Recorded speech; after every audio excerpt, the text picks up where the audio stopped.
British Bangladeshi 4 জন এমপির মধ্যে 3 জন গেলেন এক পক্ষে, একজন গেলেন অন্য পক্ষে।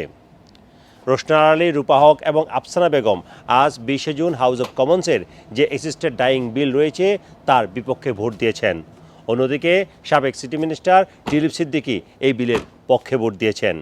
অ্যাসিস্টেড ডাইং বিল হচ্ছে এমন একটি বিল যেখানে যেসব টার্মিনালি ইল পার্সন রয়েছেন অর্থাৎ রোগী রয়েছেন যাদেরকে ডাক্তাররা বলে দিয়েছেন হয়তোবা 6 মাসের বেশি বাঁচবে না, তাদের মৃত্যু যাতে সহজে হয় সেজন্য একটি সহায়তা করার জন্য এই বিল আনা হয়েছে, যেখানে ডাক্তারদের মাধ্যমে একটি ওষুধের মাধ্যমে ওইসব রোগীরা যন্ত্রণা মুক্তভাবে মৃত্যুবরণ করতে পারবেন।